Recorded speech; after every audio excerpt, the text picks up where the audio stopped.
আমাদের দেশে সবচাইতে আলেমদের বিরুদ্ধে বিষোদ্গার করেছে, তার নাম হলো ফরিদ উদ্দিন মাসুদ। নাম শুনছেন? ফরিদ উদ্দিন মাসুদ।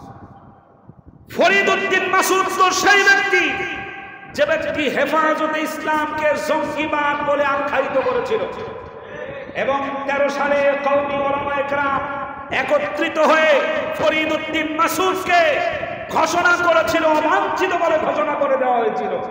এই ফরিদ উদ্দিন মাসুদ এমন একজন ব্যক্তি, যেই ব্যক্তি শাহবাগে নাস্তিকদের সাথে একত্রিত হয়ে বলেছিল এখানে এসে সোয়াবের কাজ করছে।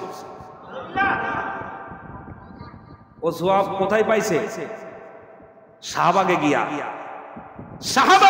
সোয়াবের কাজ করেছে ফরিদ উদ্দিন মাসুদ। এই ফরিদ উদ্দিন মাসুদ এরকম শয়তান মার্কা, পাঁচাটা দালাল মার্কা কিছু আলেম সমাজকে ব্যবহার করে কোরআনের পাখি আল্লামা সাঈদী রাহমাতুল্লাহি আলাইহিকে বছরের পর বছর জেলখানায় বন্দী করে তাকে চিকিৎসার নামে মার্ডার করে দিয়েছে। এরা উদ্দেশ্য একটা, যেন আল্লাহর জমিনে আল্লাহর দ্বীন প্রতিষ্ঠা না হয়।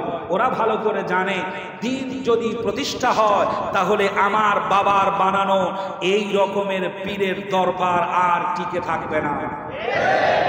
কারণ আল্লাহ রাব্বুল আলামিন যেটা দিয়েছেন সেটাই আমাদের জন্য কল্যাণকর। আল্লাহর দ্বীন জমিনে প্রতিষ্ঠা হোক, এ ব্যাপারে আমাদের কোনো দ্বিমত নাই তো ইনশাআল্লাহ। আল্লাহ যেন কবুল করেন, বলেন আমিন, জোরে বলেন আমিন।